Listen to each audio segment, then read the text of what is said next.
Our next speaker is also an international one. It's Peter Tatchell. It's a famous human rights campaigner, and he's also director of Peter Tatchell Foundation and former member of parliament. Please give him a warm welcome.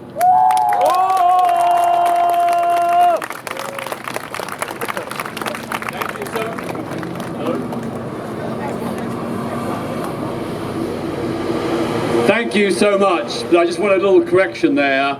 I was not elected in what was the dirtiest, most violent, and certainly most homophobic election in Britain in the 20th century.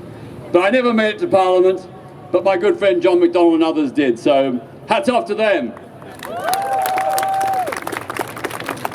I want to start by saluting the Russian anti-war movement and the incredibly brave people, the many thousands who have risked their freedom to take a stand against Putin's war. Their courage is something that we can only imagine here in Britain. We may face sometimes police repression, but nothing on the scale of what happens in Russia. So I want to ask you to join me in giving a huge cheer for the Russian anti-war campaigners.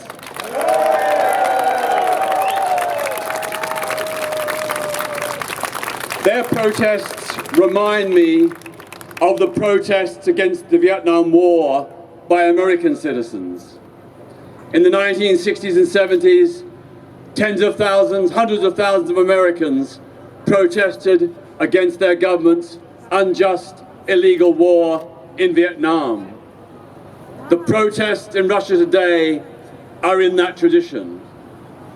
I'm also reminded of the protests here in Britain in the 1970s against the British Army in Ireland, where hundreds of innocent civilians were killed or wounded by soldiers from the paratroop and other regiments, most notably on Bloody Sunday in 1972. I stand with all those who oppose war, all those who stand for peace and social justice. Now, I know that President Putin claims to be fighting Nazis, which of course is nonsense.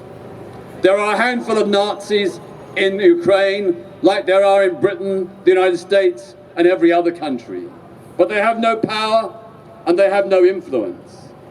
Moreover, the claim of Nazis is a bit rich coming from Russia. In Russia, I've had first-hand experience of neo-Nazis who have acted in collusion with the Russian state. When I went to Moscow on several occasions to support the brave, heroic LGBT campaigners there, we were beaten up by neo-Nazis while the Moscow police and riot squad stood by with folded arms and watched. And when we were on the ground and losing consciousness, we were arrested while our attackers were allowed to walk free. So if President Putin is concerned about Nazis, he should start clean up the Nazis in his own country first.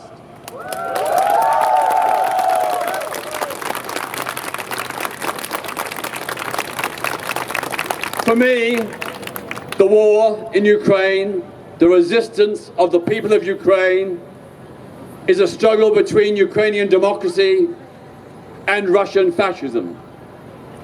It is very similar to the 1930s, when Republican Spain stood against Franco's fascists, allied with and supported by Hitler's Germany. And like in Spain, as the battle cry once said, in Ukraine, Russia shall not pass. What Ukraine is doing is a people's war against fascism and imperialism. And Russia must be defeated, not only for the sake of Ukraine, first and foremost, but for the sake of all the people of Europe, for our peace and our democracy, Ukraine must be victorious.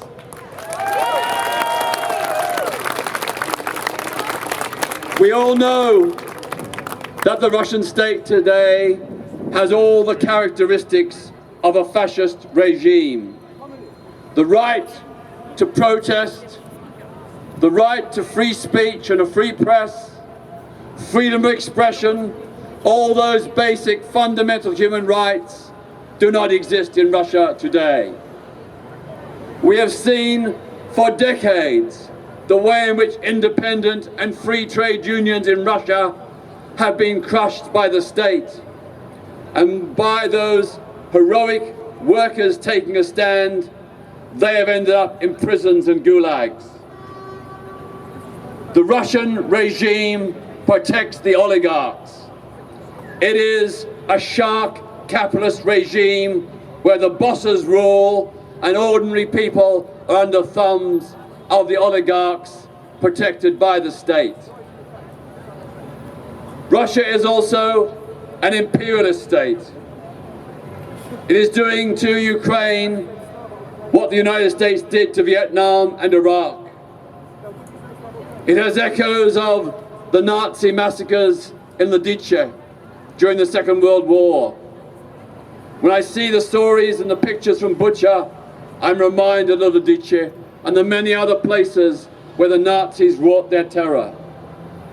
I heard just recently that the number of civilians killed by Russians in Mariupol now exceeds the numbers massacred by the Nazis in Mariupol during the 1940s. Shame on Russia! Shame on Russia! As we have heard from John McDonnell, what Putin is doing in Ukraine is a violation of international human rights law. It's a war crime. And what I want to know is, why haven't countries started issuing international arrest warrants against Putin and his political and military leaders? I know it's just symbolic, but symbols are important.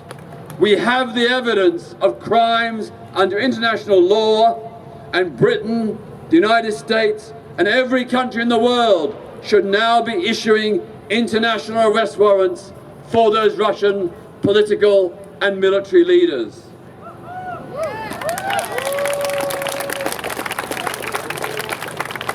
I hate war. I love peace. I don't want to see people dying. But the people in Ukraine have no option but armed resistance. Otherwise, they will be massacred. And that is why I support arming Ukraine with all the weapons they need to defend themselves against imperialist aggression by Russia. We must aid Ukraine in the same way that we aided the anti-Nazi resistance during the Second World War. Ukraine needs the weapons to defend itself, and those who fail to supply those weapons are colluding with Vladimir Putin. Without those weapons, there'll be many more butchers, many other countries that will suffer. We know they have a greater plan for a bigger restoration of the old Russian Empire. We hear that on Russian media all the time. We have to take a stand. But of course, preferable to war is non-violent resistance. And that is why the economic sanctions and boycotts against Russia are so important. But they do not go anywhere near far enough. We need total economic war on Russia. Total economic war to force the Putin regime to pull back from its aggression. Now that will mean some suffering for Russian people. That is true. But at the end of the day, if it saves Ukraine and ends up with the downfall of the Putin regime and the restoration of democracy, then I would ask Russians to consider that. Sacrifices are always necessary when fighting fascism and imperialism. And I just hope that all of you will be doing your bit. I know it's very small, but since the February the 24th, I turned off my central heating. I've only had a shower every second day, and it's been a short shower. I don't want to pay any money to help fund Russian gas supplies, which are being used to fund Russia's war effort. So we can all do small things.